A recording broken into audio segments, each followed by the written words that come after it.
Welcome, friends, to Phoenix Refueled, fanning the flames of our awakening. I'm Lindsay Evans. I'm Ashley Nix. We're here to talk about deep shit. Real deep shit. What are we talking about today, Ash?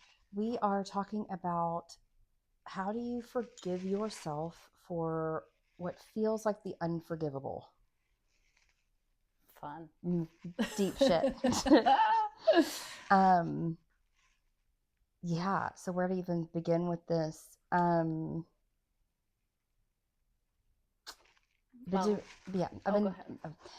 doing a lot of therapy this year, and like when we talk, we always go deep. So let's just get to it, right? Mm-hmm. So there's this one piece that's missing. I was talking to Austin, my therapist, about.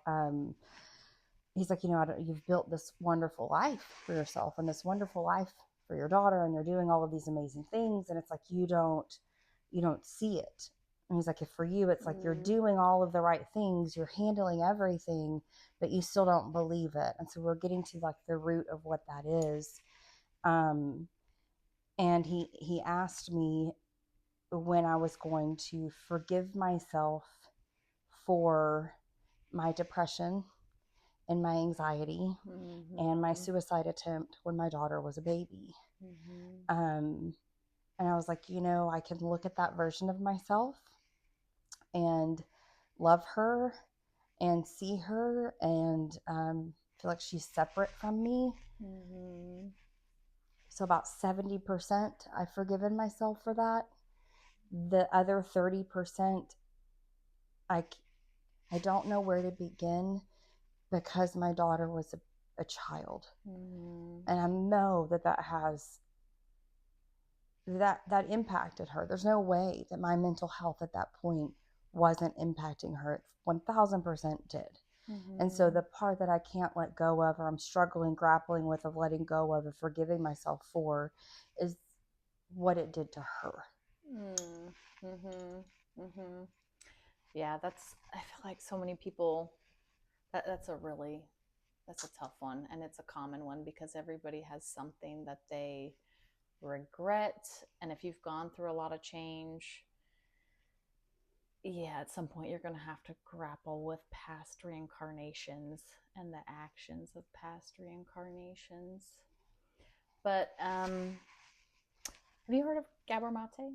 Yes, love him. Yeah, I love him too. I heard him talking about how as children, especially if you come from trauma based background, difficult childhoods, but anybody, when you're little, sometimes in the family system, there's a choice between authenticity and acceptance.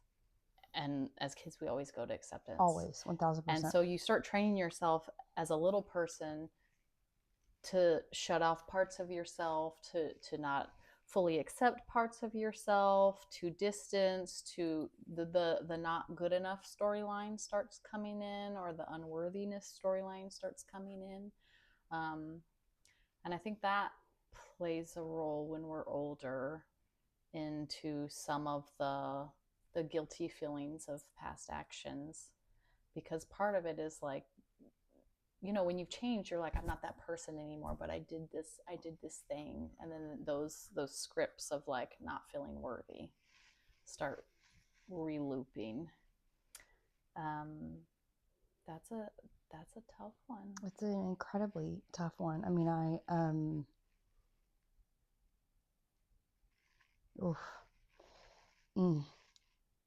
logically, I can look at my life, all the way up into my suicide attempt, and it all makes sense. I mean, it is textbook. 1000%. I was like, I don't know that there was any other road. You did what you did for reasons. I mean, I don't know that there was anything that could have been done. Well, there could have been, but I needed community support. I needed loving help. I needed community around me, right? But I didn't have that. Yeah, it wasn't there. It wasn't there. And so like I can look at, and I referred to her as her. Like she is me, but she is separate from me because I have come so far. Hence the Phoenix. I mean, I literally burned my life down Mm-hmm. around me.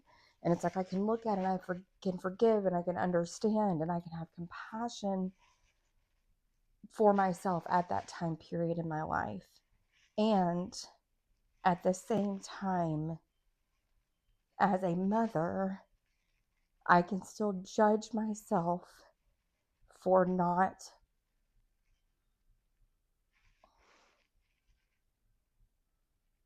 it's like the story is being strong enough to be fully present for my daughter, to be strong enough to give my daughter the childhood I wanted her to have. And I think we talked about it last week a little bit, and you're like, there's grief there. For sure. Like, there absolutely is. I'm grieving the childhood she didn't have that I wanted to give her, and I'm grieving the motherhood that I saw and that I wanted for myself that I didn't get to have. And so there's some anger in there as well. It's like I see other women that have support, that have love, that have these wonderful husbands and these wonderful families, and I'm happy for them, and I'm angry. Yeah. Because I didn't get that, and my baby didn't get that. And now, if you talk to her, she's probably like, "Oh, we're good. She understands." We had a very real heart-to-heart when she was like 10 about what happened, and that it wasn't her, and that it was me, and it was my mental health, and it had nothing to do with her. And she even said, "I always had everything I needed. You slept a lot. You were just really tired." And Lindsay was literally mental health triage. Yeah. It's like they were the goal was keep her alive. Yeah. Which you did. I did. Yeah.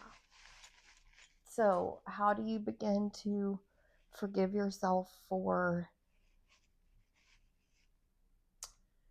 that? Right. Yeah. Like, I'm at a point where I'm like, I don't have the answers for that yet. You said something interesting, though.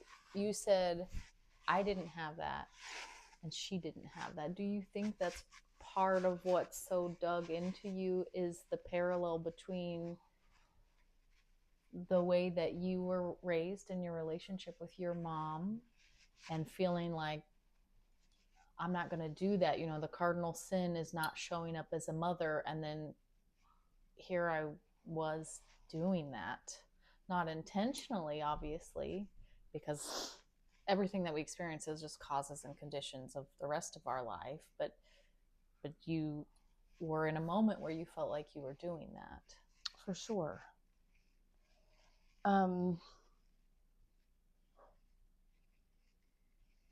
Yeah, I think so. It's,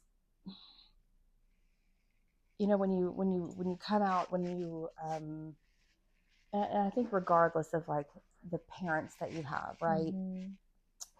There's positive, and there's things we want to repeat and things we don't want to repeat. Yep. Right?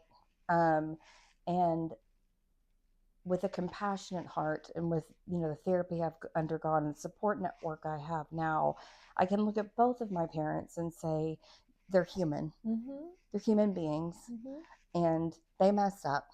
Yep. And did they set out to cause me trauma? No. Did they? Yes. Yeah. Right? And I can hold space for their humanity.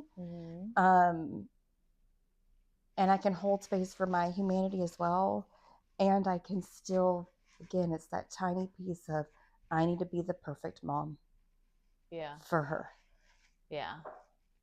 But it's not real. If you can allow the space for your mom and her mom and all the moms and all the moms before, and you're saying, but I'm different. Well, I'm supposed to be perfect, Lindsay. Duh. That's what I mean. That's what I mean. And it's like we do that, but it's also a little bit self-centered. I mean, we're not better or worse than anybody else. Like, you're not expected to be perfect. You're not gonna be perfect. And I feel like sometimes there's a little bit not of selfishness, but like self focus when we don't let ourselves off the hook. It's like, you see people who just like flagellate themselves over and over again. It's Mm-hmm. like, oh, I'm never going to forgive myself for this because I did such a horrible thing. Or like somehow magically you keep punishing yourself for this. It's going to make it better. Like an example that comes immediately to mind is how the term white guilt, Mm-hmm. how white people have done this because of race relations in our country and where we came from as a country. But me feeling guilty as a white person helps zero black people. Right. I just feel like shit. Right. And you're living in shame, right? Instead of being Yeah. active and doing something. And also, when anything comes up that needs to be addressed, I'm sort of demanding something from everybody else because then we're dealing with my feelings.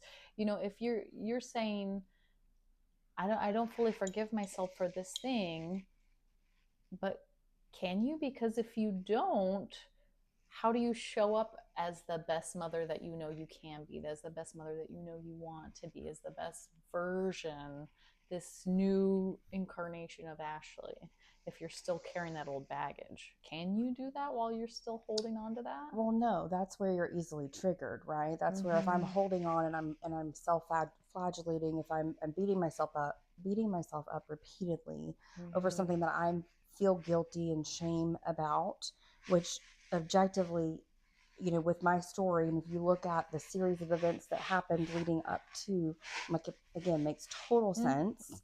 And I would have so much compassion Yeah. for anyone else in my life that told me that story. A stranger told me that, I would have so much compassion for them. Yeah. As my brain is going in several different directions. It's like that. It's. I tell people all the time, like, if being critical and beating yourself up would have worked or works, it would have worked by now. For sure. Right. And so as I've gone through EMDR and this therapy with Austin, it really has flipped a switch in my brain, right?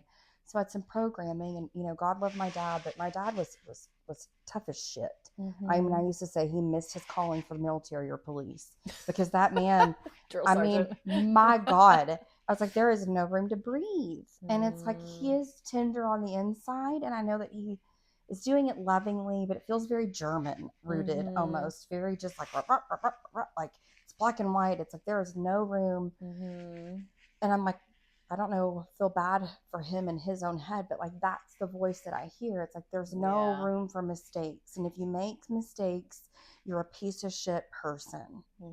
Like, you're a horrible human being. Why didn't you do better? And so that's the voice that I'm still combating. And I think that's the part that's, I'm learning to love the pieces of myself that are like what I would feel are less than admirable. But it's like, it's the light and the dark. You need both of them. You do. Right. And it's like, because of that experience, because of the depths and the darks that I went through, I can see it in someone else's eyes. Like, I know when they're there, and I know how to triage that as well. I can show up for you the way that no one showed up for me.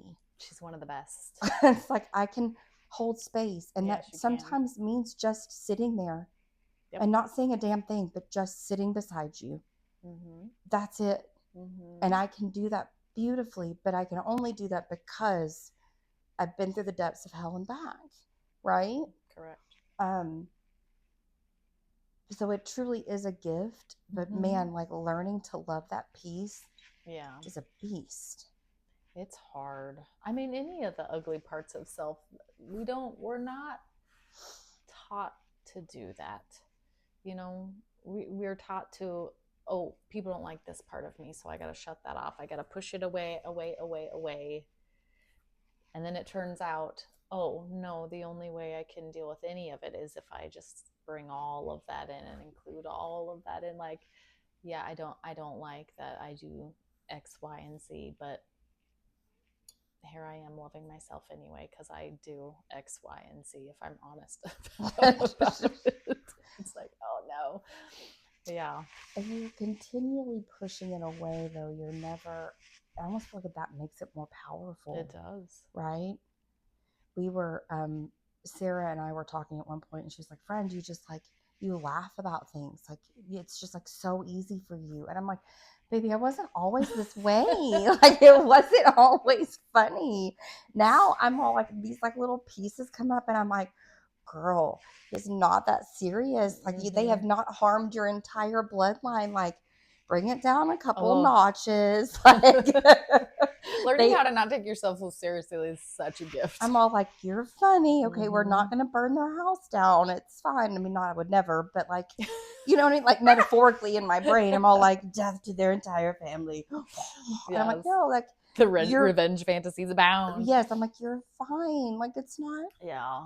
It wasn't even personal. Why are you making about you, girl? Because that's what we do. And not even just our families. Like, think of every movie, you know, every the revenge fantasy from like Mild to John Wick is just like that's such a common storyline in our culture. Is like, I've been wronged, and therefore, you know, watch out, I'm coming for you. Then what do you do when you're the one that wronged? I mean, you have to live with you all the time. Forgiveness with other people is, you know, that can take a long time depending on how you've been harmed by that person. But if the person is you, and at the end of the day, you are the only one that you're stuck with, it's like, you have to do that work, because otherwise it's impossible to live with yourself. You can't love yourself truly. You can't. I don't think so. I mean, all the shame, the guilt, any of that stuff, you're only successful in any endeavor when you're coming at a place of truth and love and compassion and inclusivity. And if you're not doing that with yourself, you're not using that light to light up the dark parts of yourself, yeah, it's going to be a struggle. It's going to be a struggle. It's hard though. I mean, I can think of so many things about myself that I'm like, okay, like I accept it. But I'm not like, great. This is the most beautiful part of me. Right.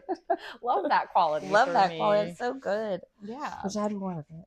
Yeah, but I mean, you do have to get to a place of, you know, from self-hatred to neutrality, and then ideally just like real self-acceptance and love in order to be that best version of yourself. Well, I think that's why we get, like, if you, like I said, was saying earlier, if you are living in shame with whatever piece of you, right? And then someone brushes by that trigger, the reaction to that is, I mean, because it's an open wound, right? It's an open sore because you keep picking at that scab, basically. And so someone grazes it and it feels so much bigger than it is. And it's like, well, like, because, you know, when you own it and you're loving that part of you, it's not as sore. It's not as tender, you know? There was a moment when my ex-husband and I don't even know what happened exactly, but he was listing all of the horrible things that I already think about myself. Like every single one of them. Oof. Right? It's like, here's the laundry list of your worst qualities. All your failures. Everything. Right? And I finally, it was like a pivotal moment, and I broke down, and I was like, sobbing, and I was like holding my heart, and I was like, I forgive you. Like, I forgive you. Aww. And that made him stop. It's like, you can't weaponize the things that I already think about me to me. And that happens a lot in relationships. Yes, it does. Oof. Yeah, that's yeah. So how do we pause start? For a second? We'll have to cut here. Bye, guys. Bye. Love y'all. Bye. Bye, Addison. They try to be all They're quiet. trying We'll to be just quiet. cut that I know. out. It's Yeah, like, it's like, okay, bye. See you later. Okay. Yeah. So we do that with each other because we do it with ourselves. Right. You know, it's like the most judgmental people are usually the most judgmental of themselves too. Correct. So how do we not do that? How do we open the door to our full selves and forgiving ourselves? Especially, you know, your example is something that you really had no control over. You were going through, you were overwhelmed, you needed help, you didn't have even help. you saying that, I'm all like, but did I not? Do you see what I'm saying? I'm like, let's really sit down and pick that apart, Lindsay. Yeah. Because really, like, come on now. But like, but no, I didn't. No, you didn't. Right. But my initial instinct is to be like, I'm sure I could have done something. Like, okay, Superwoman, okay, but clearly you didn't because you couldn't. That's true. That's true.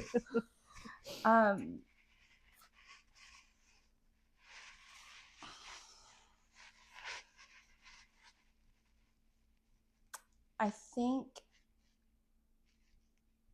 for me, one of the things that would have helped me, and one of the things that I'm so passionate about now, which is why I built the business that I'm building, which is why we were doing this as well, right? It's like, it's, you know, Brene Brown talks about like shame, you know, and vulnerability, but it truly is leaning in. And if I can own my shit and be like, you know what, here is what it is. This is what I've been through. This is what I've done, right? And I'm going to own it. Yeah. It opens the door for other people to say, that's a story that's similar to mine, or I resonate with that piece. Yeah. And if they can own that, like, maybe I can own that part of me too. Right. And so it's in connection and through community. I think that we can, like, because we paint these, especially with, oh my God, with social media these days and everything's so curated and perfect and whatever. We think people have these perfect lives, and I'm like, no, they've got skeletons in the closet too. That's not the human. Like, the human experience is you've got dark in there. It's just, are you aware of it or not? Or not? Yeah, yeah. I'm thinking of all the women that I've admired, and I've known quite a few who have, like, for example, been in abusive relationships. I was in an abusive relationship, and thinking how incredibly strong these women are, how beautiful, how vital, how incredible that they overcame these situations. It's a similar thing. It's like, but they did these horrible things to themselves and possibly their children. You know, I had a young child when I was in my marriage. That, you know, not good things happened to him as a result of me letting us stay in that situation. But I don't think those women are weak, or they should have been perfect, or, you know what I mean? I think that's a good thing. Maybe we should have a list of like a framed series of feminine heroes that have overcome terrible things, so you can say, oh yeah, I'm just like them. I'm just like them. I had my dark night of the soul, and then you went through it. I mean, that would be the real crime to not let yourself off the hook for, is if you just never put any effort, you didn't care, you stayed the same. Oh, never. Right? Yeah. You know, I know it's easy to not give yourself credit for being at the point where you felt suicidal, but not going through with that. But that's huge. I mean, well, not everybody makes it out of that alive. That's a true statement. You did. I don't know how, though. I mean, the intention was. I mean, like, the intention was. I mean, you read my letter. We'll get there at some point. But the intention was. And there are some people that will say, well, I didn't really intend to. I just meant to go to sleep. I'm like, no, I had for so long been like holding on with teeth and nails, you know, that it was, I convinced myself that I was doing her harm and everybody else around me harm. That the world would truly be better off without me. That I was actually like, I was in fact the problem. And then if I wasn't here, everybody would have it easier. And then I'm in the hospital and being told that I'm, you know, sick by my dad. And my mom was like, I can't believe you're forming friendships. Like, everybody in there is crazy. Like, you shouldn't form friendships with them. And I'm all, my dad's like, you're sick, you're unwell. I'm like, well, yeah, like, no shit. Like, I'm wearing grippy socks. Obviously, we're like, here. I have grippy socks on my feet right now. Like, clearly I'm not well. This like, was not my vacation board. Not on the mood board. It wasn't, where I wanted to go to the beach that year, but it's,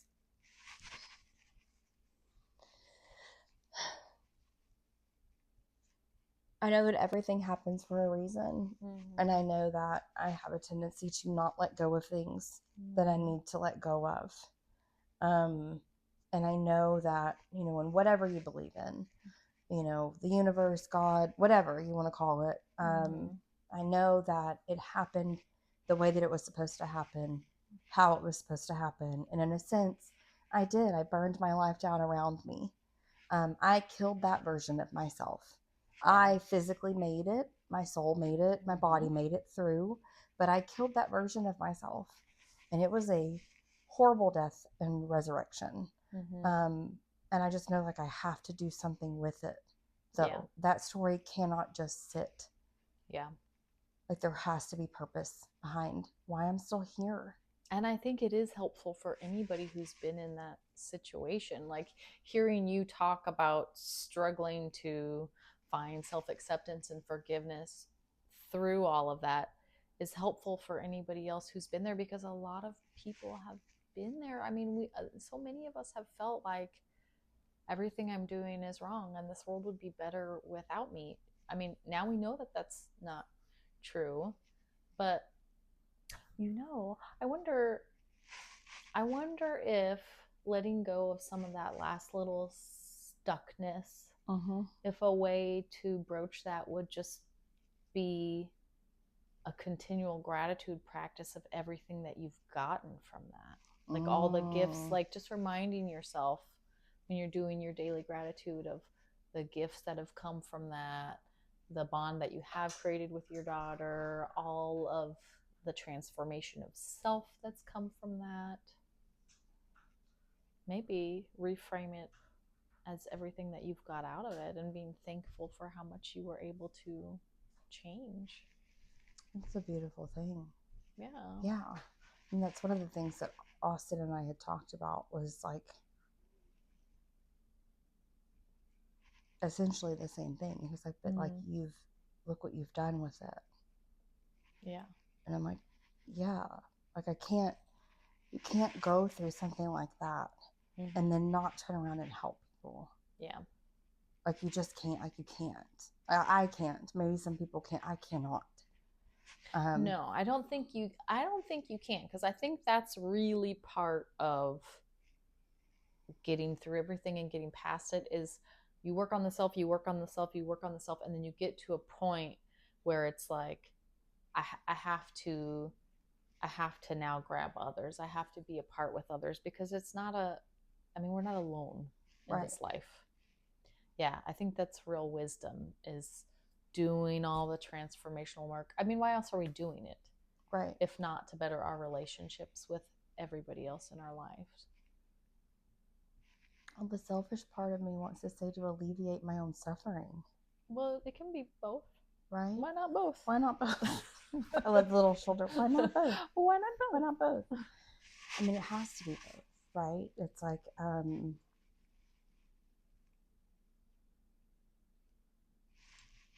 one of the things through this, and I told my daughter this week too, we were in the car, or maybe it was last week, time isn't real, whatever, but I said something to the effect that, you know, like, my last relationship taught me that people can only be as honest with you as they are with themselves.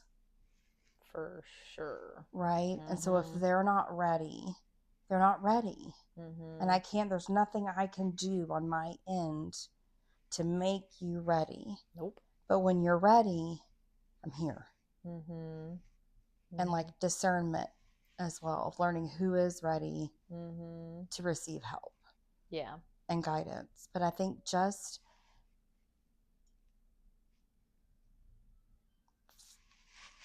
embodying the change is like its own testimony. Yeah, people notice. Yeah. People notice. Yeah, and you're right. I mean, that's why the saying, when the student is ready, the teacher arrives. Mm-hmm.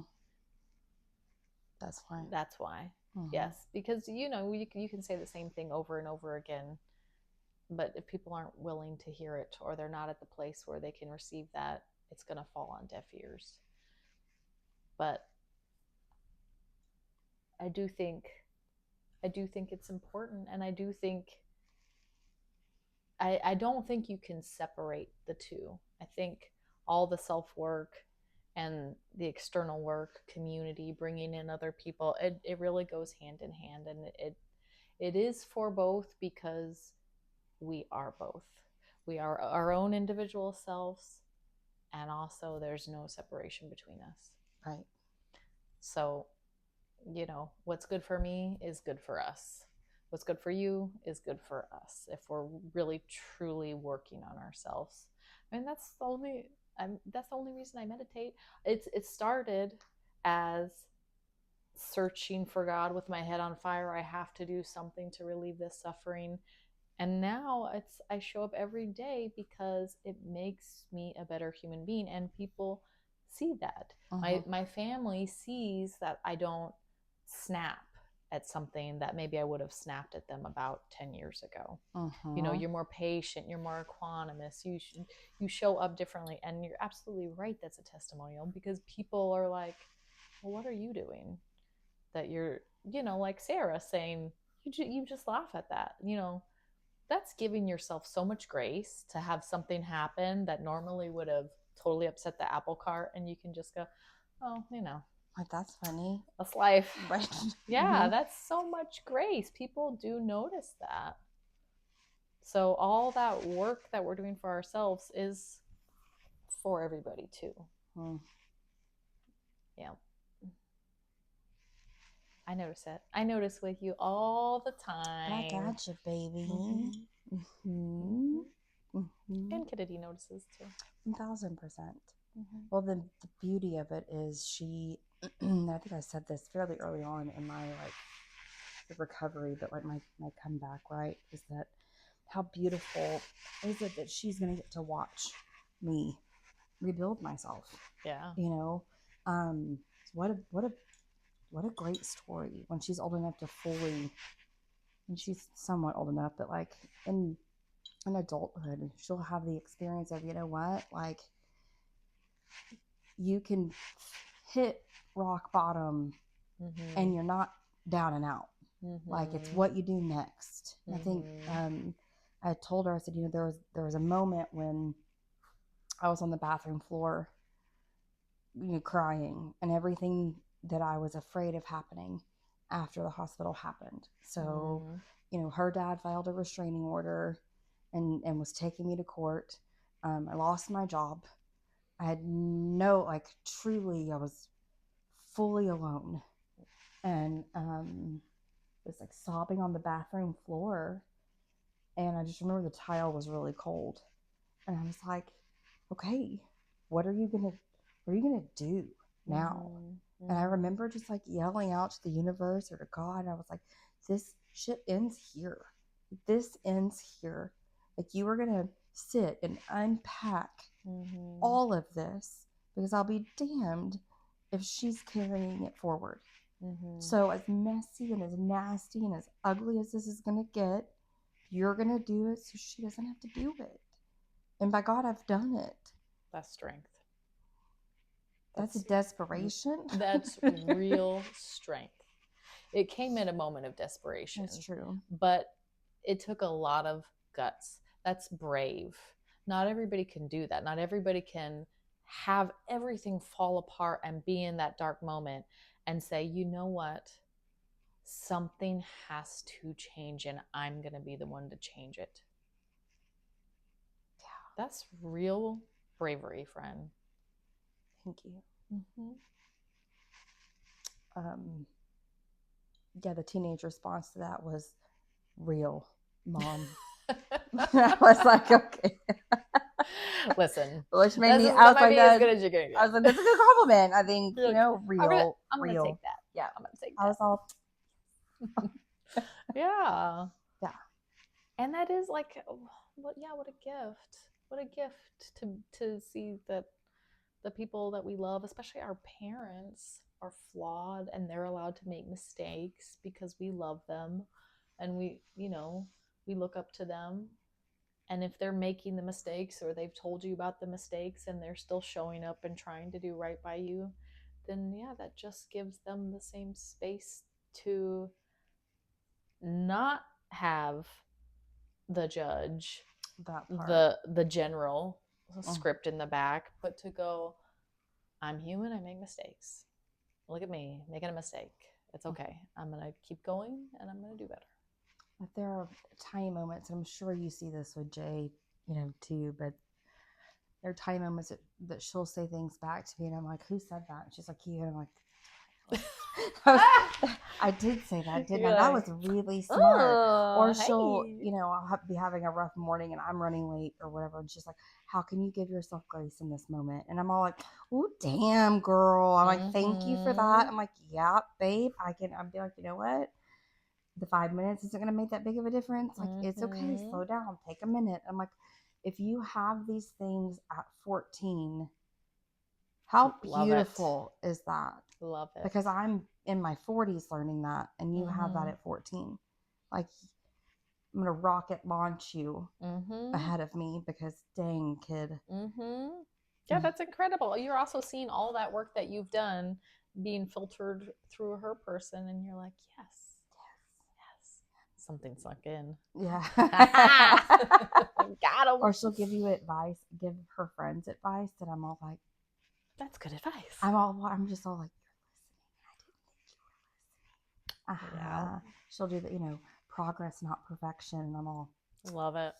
Yes, baby. Yes, baby. Love it. And like, if that's the script that's playing in your head, I've done a good job. You've done a good job. Well, I mean, so have you. Yeah. Hell yeah, we have.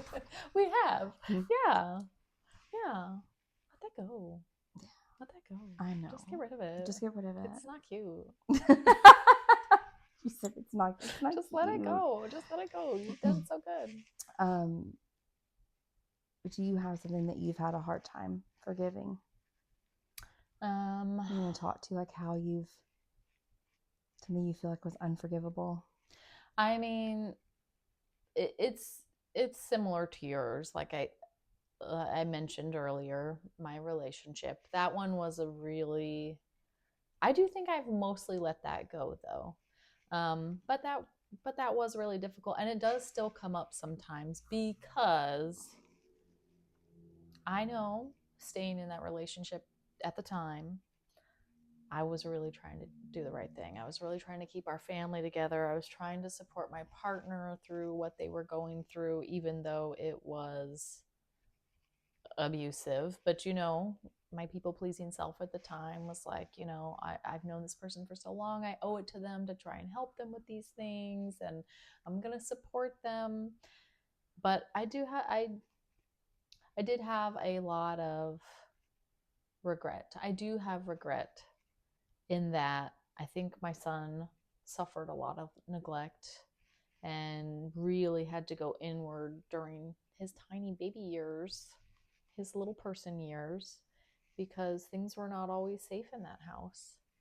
And I don't like that. I wish that was not the case. I know, because he's a sassy, sarcastic, funny little dude, that he built up some calluses in order to deal with that. And even still to this day, though we have a really good relationship now, he has to go inward a little bit sometimes to process things, and that's part of that. And those aren't necessarily bad things, but I did have a lot of guilt. You want everything to be perfect for your kids. You can look at yourself and say, well, all the suffering was good for me. I learned all these skills through it, and I became a stronger person, and that's true, but nobody wants to do that to their kids. You just want everything to just be perfect for them. But whether they have that from us or anyone in their family, they're going to get it in life. And I wish I didn't cause circumstances where he had to kind of build those calluses. But I have had to let it go in order to let go of all of that marriage, to forgive my husband, to forgive myself, to forgive that entire situation, and just say, you know what, that's what happened. Not that's me and that's what I did. That's just what happened. And now we're doing something different. See, and when you're talking, I can look at that and be like, you did so good. And maybe this is funny, maybe it's not, it's funny. No, it's just really funny. What I tell Kennedy is, I'm like, I've given you just enough trauma to make you funny as fuck. Yeah, no, our kids are funny. They're hilarious. I'm like, have you met people that are like undercooked? It's like, you didn't get, oh no, you got like no trauma. Like, you're not funny. It's like eating a stale vanilla wafer crack. Like, I'm like, it's not, I'm like, it's dry. It needs more seasoning. I'm like, you need something. I'm like, no, like, our kids are funny. I'm like, I've given you enough to make you interesting. Hopefully not enough to like, do major damage. But like enough that you're funny. And they are funny. And we have to trust them that they can take the lumps just like we took the lumps, and learn their own lessons from them, and still grow, and hopefully do so much better than us, skyrocket past us. Just like every generation, we kind of have been doing that. Right. We have to trust in their ability to do that, because I think they can. I know they can. It's the it's the mom guilt. It's the mom guilt is tough. We're gonna do an episode about mom stuff, mom guilt. Yeah, it's man, nobody prepares you for that when you have kids. No, there's so many expectations and layers that are set upon the mother. Oh, the mother. And yet we're still so mad at them all the time too. Yeah. It's like, it's never, anyway, we'll get there. Yeah. But you did everything you could. So did you. I'm just going to take that and say yes. Because I know that, yep, you're right. So the beauty of it, regardless, is, and Sarah has gifted me this, and some other people in my life as well. It's like, regardless of what happened, like, you've talked to her about it. Yep. You've had the conversation. It's been an open door. Where like, if she needs help processing that, but like, she's been able to set that down and not internalize that. Like you were talking in the beginning, we have we're the problem. Yep. It's us. Yep. And so me being able to tell her at 10, hey, that wasn't you. Like, if I could go back and do it over again, I would. Like, I wish I'd had the support that I needed, but like, that's not yours to carry. You need to give that back to me and let me hold that, because that's not yours to take. Let that baggage go. That's mom's baggage. Hand it over. And there were tears, and it was a hard conversation, but like, she's been able to put it down. It's beautiful. And we can talk about really hard things that as open as my mom and I were, we didn't talk about that kind of stuff. We didn't Yeah. talk about a lot of things. And she and I talk. Mhm. So Yeah, because you created the space for her. yeah. And as they forgive themselves, as we forgive ourselves. Actually, I just want to make a little side note real quick, because I mentioned forgiveness of other people. I think this whole talk is so important, and that's not to say that you have to forgive other people outside yourself. You don't. I think you should if you can get to that place, but that's not to say that you still allow those people to harm you. But it's different with yourself, because you are always with yourself. That should be your deepest, most trusted relationship.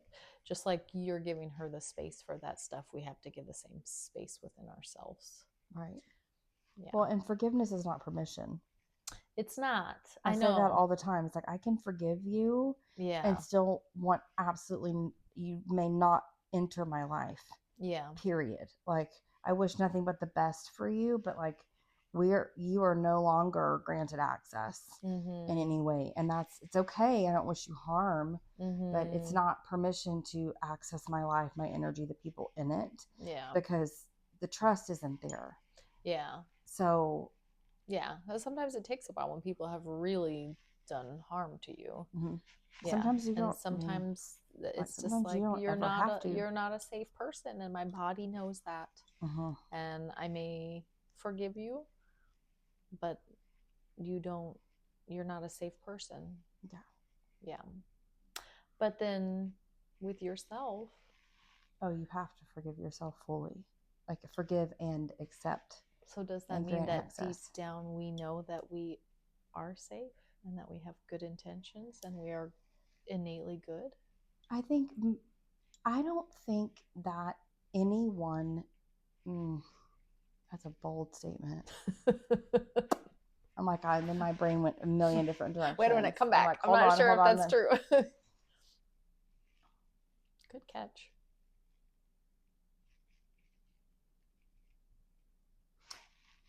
No, I'm going to say it. I don't think that anyone is innately bad. Yeah. I think people are wounded. I think people are hurt. I think people are acting out. But I don't think that people are innately bad people.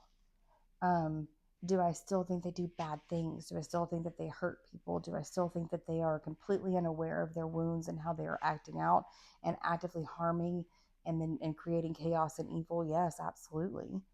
But I don't think at our core, people are born into this world and are evil. That doesn't mean that you should try to rescue people that are hurt and are harming people. That does not mean that you should surround yourself with those people. That does not mean that you should you shouldn't protect yourself from those people. Yeah. Right? But I don't think that humanity at its core is evil. I don't either.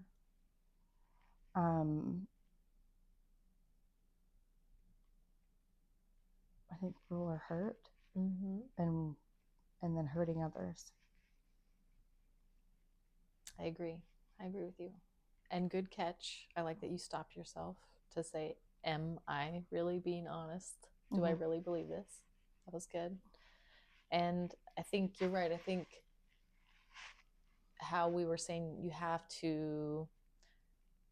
people are ready when they're ready. You have to meet people where they are. We all start off selfish as babies. Everything's us as little children. And then hopefully as you grow and evolve, you get more of an identity, and then you start interacting with others, and then it becomes more other focused. And I think the best people that I know get more and more other focused, as in showing up in the world in a positive way, doing good things in the world, caring about other people, respecting other people, making wise choices for their environment and their world.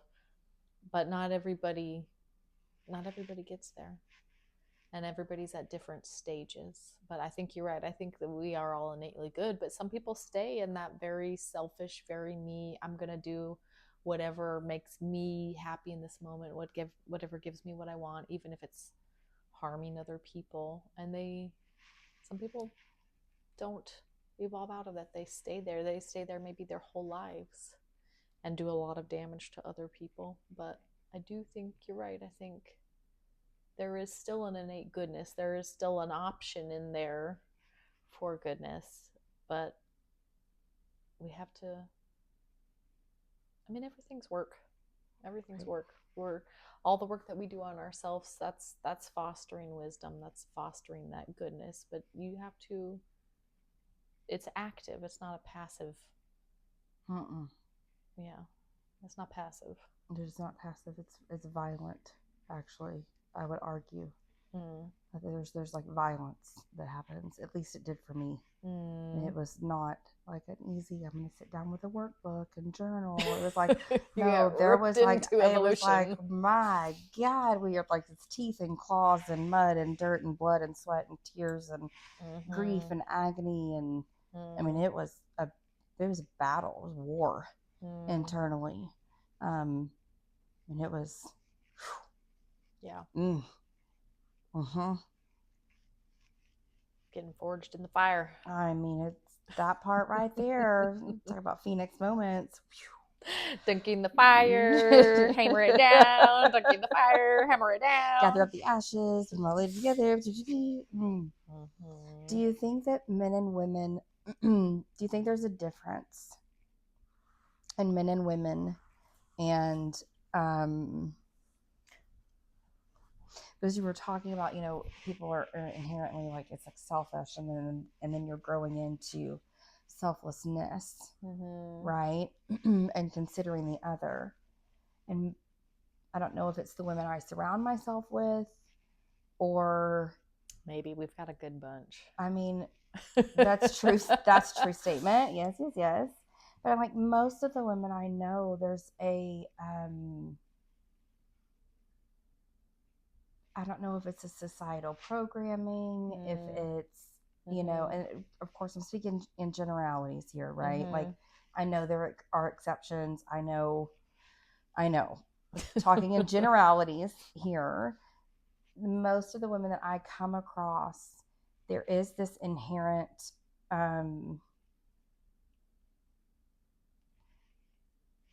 learning to become selfish.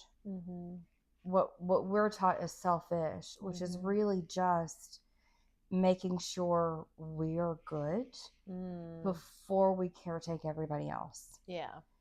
Because most of the women I know have been raised in like the whole like martyr system where it's like you take care of everybody else and like you're last, right? Where it's like, well, like that's not how that works. You're flying on an airplane and they tell you to put on your oxygen mask before you put on your child's, right? It's like you have to make sure you're good before you can take care of anyone else, and your cup has to stay full.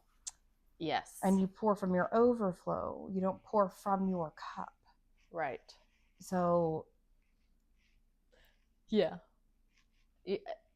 but patriarchy. Sorry. Another episode. Patriarchy. I think, I do think that's conditioning.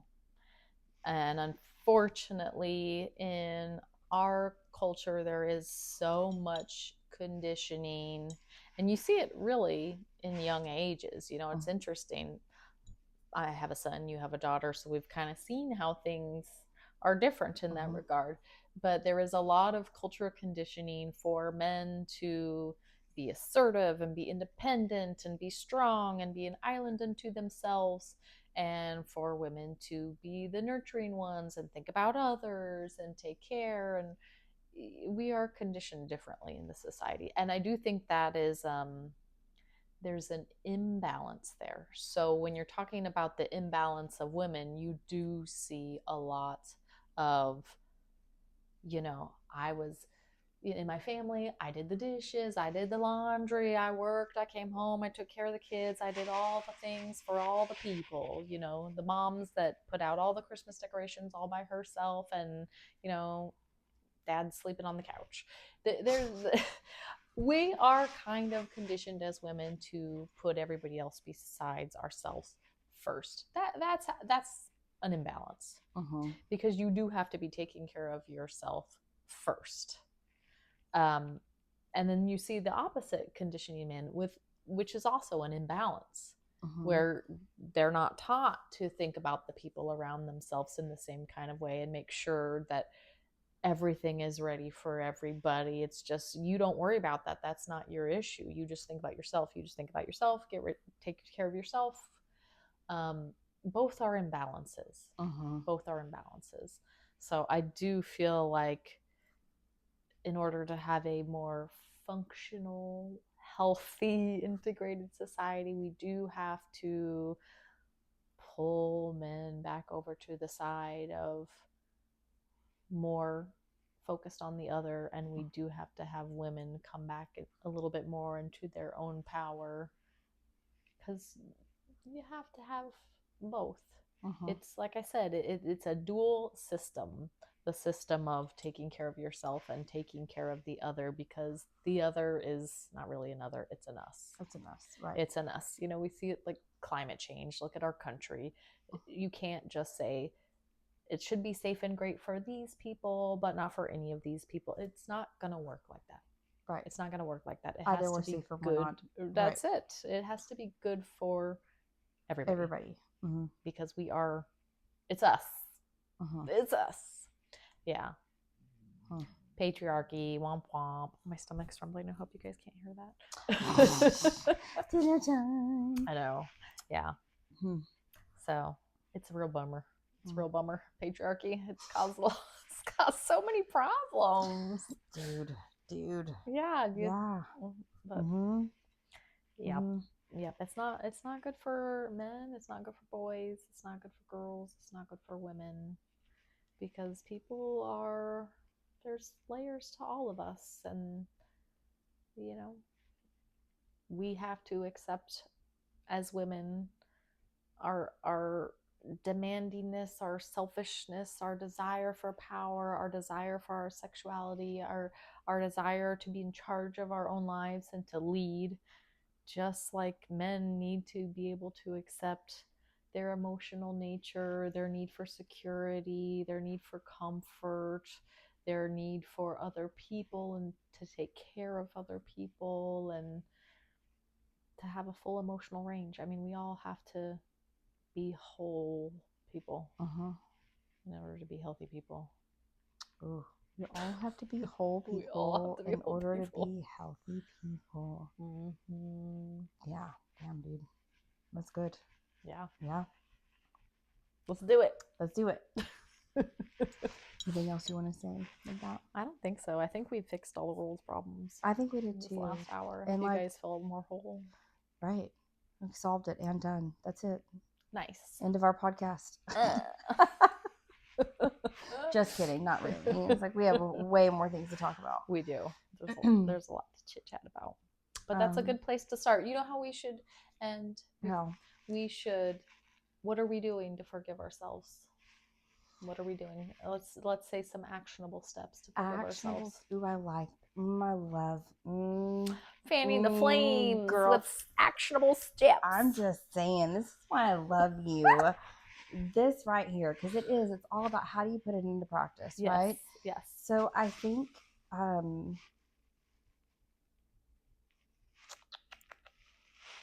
were talking about gratitude, right? With gratitude. It. And I think can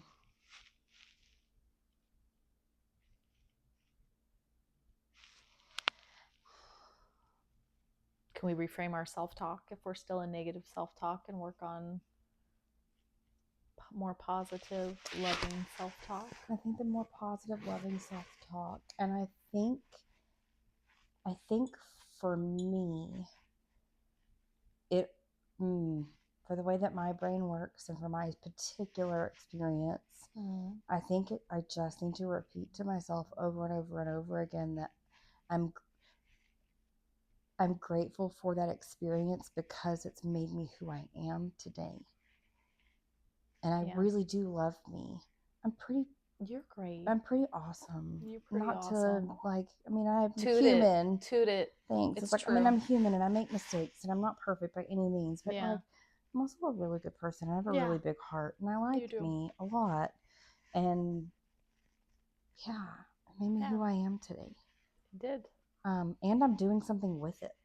Yep. So I think it's gratitude and like, I needed that experience to be who I am today and to do what I'm doing today. Yes. Mm-hmm. I agree. So it served a purpose.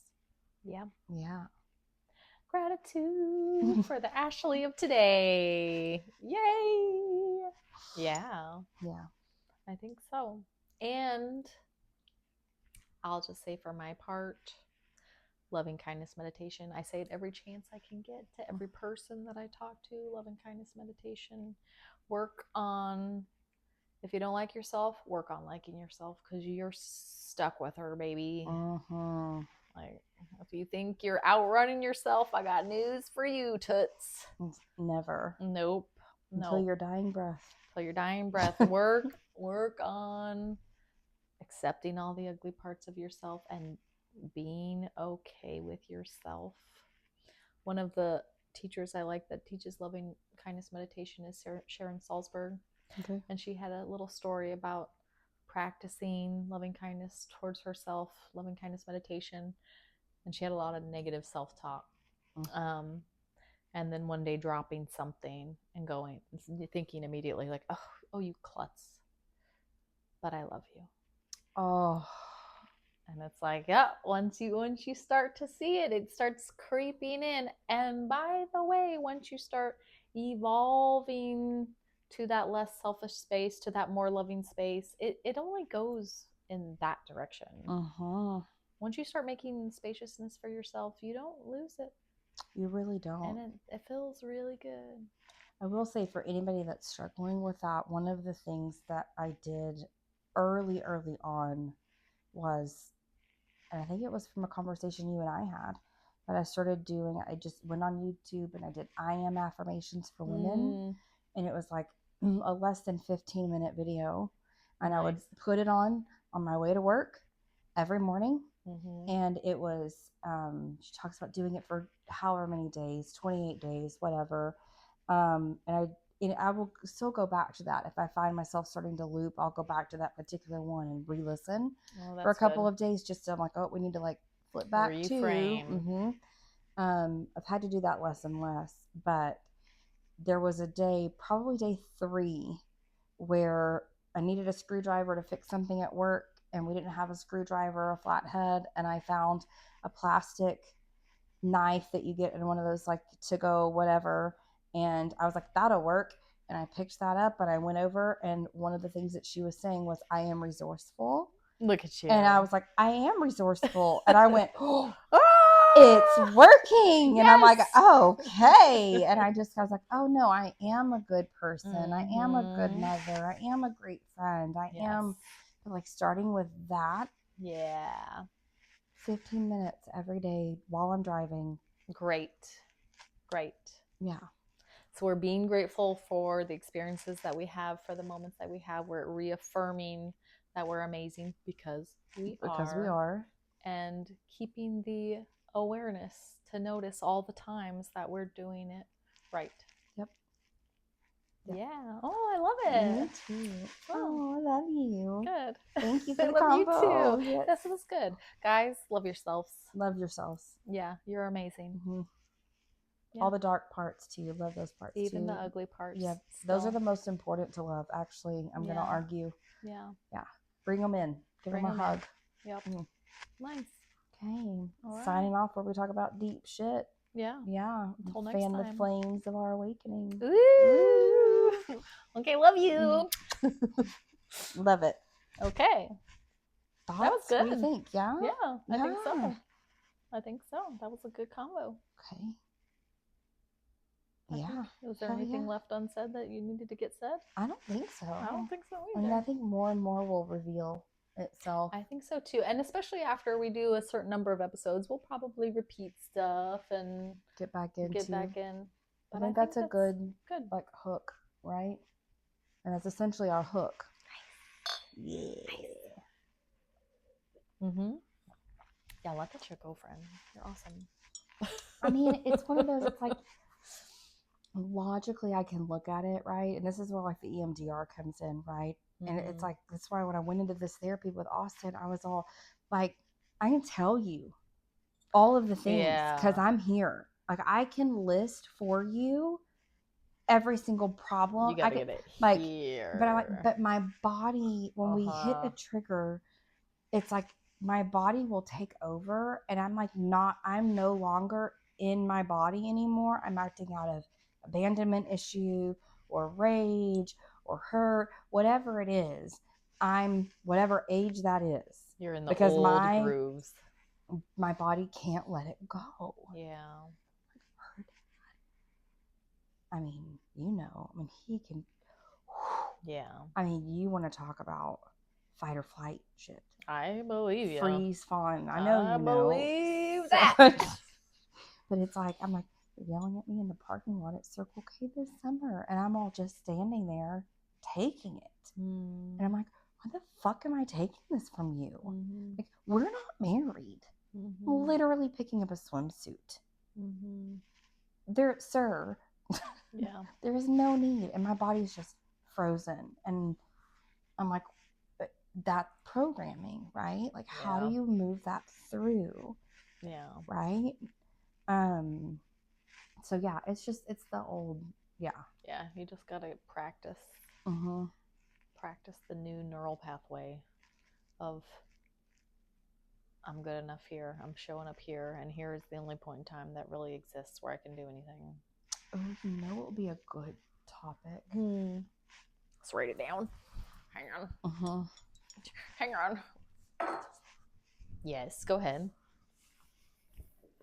Just because we were talking about the new neuro pathway, right? And I have such a bone to pick with neural pathways.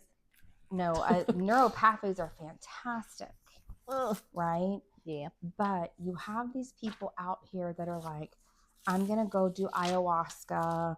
I'm gonna go do shrooms, and I'm gonna have this amazing experience, and I'm gonna lay like new snow, new neural pathways in this like 1 to 3 trips or whatever. It doesn't work. That pisses me off. It pisses you off so bad. In its delusion or what? It's just that like I'm like you're bypassing. It goes back to the bypassing conversation that we want to have. Spiritual bypassing. And like we need these quick fixes, right? Yeah. It's like, oh, if I just take this whatever, it's gonna fix me. Baby, no. No. And like the problem is, it's like there is with oh my god, why MDMA, right? And which is ecstasy, and shrooms, psilocybin.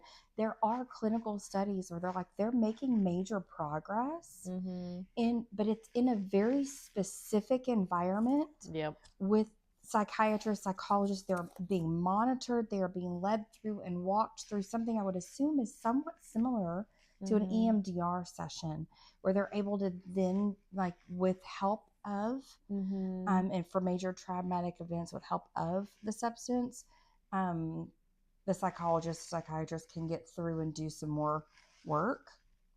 But these people that are like, I'm gonna go and like shroom in the woods, I'm gonna go Iowa. I'm like, you're bypassing the embodiment. Yep. It's like this snake oil elixir. This is gonna fix it. Everything that's wrong with our country. Yeah.